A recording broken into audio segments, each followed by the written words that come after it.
کیا ہوگا، آپس میں بات چیت کا کوئی سلسلہ رہا ہوگا سمجھانے اور سمجھنے کے لیے، تو وہاں پر ذوالقرنین جس قوم کے پاس پہنچے ہیں اس قوم کے لوگ ان کی بات نہیں سمجھ سکتے تھے، لیکن لگتا ہے کہ انہوں نے ذوالقرنین کو جب دیکھا تو اشاروں سے اپنا مسئلہ سمجھایا ہے، اور ذوالقرنین ان لوگوں کی بات نہیں سمجھتے، وہ لوگ ذوالقرنین کی زبان سے واقف نہیں تھے، اس کے باوجود اللہ تعالیٰ نے اگلی آیات میں ان کے مکالمے کی پوری جو ہے وہ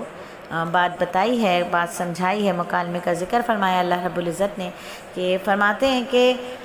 آیت نمبر 94 میں کہ انہوں نے کہا اے ذوالقرنین، یاجوج اور ماجوج اس زمین میں فساد پھیلانے والے لوگ ہیں، تو کیا ہم آپ کو کچھ مال کی پیشکش کر سکتے ہیں جس کے بدلے آپ ہمارے اوپر اور ان کے درمیان کوئی دیوار بنا دیں؟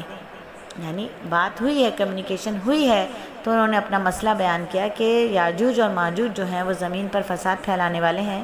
تو کیا آپ ہمارے ساتھ ایسا کچھ کر سکتے ہیں کہ آپ ان کے اور ہمارے درمیان کوئی دیوار بنا دیں؟ اس کے لیے انہوں نے کچھ مال کی بھی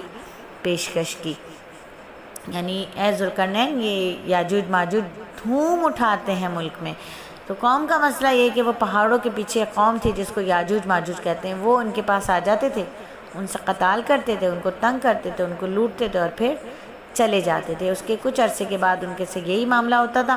یہ لوگ ان کے ساتھ لڑ نہیں سکتے تھے، اس لیے ان سے بہت تنگ تھے اور وہ ان سے نجات حاصل کرنا چاہتے تھے۔ اب یہ یاجوج ماجوج جو ہیں یہ کون ہیں اور ان کو یاجوج ماجوج کیوں کہتے ہیں؟ چلیں پہلے اس بات کو سمجھتے ہیں، پھر واقعے کو آگے لے کر چلتے ہیں۔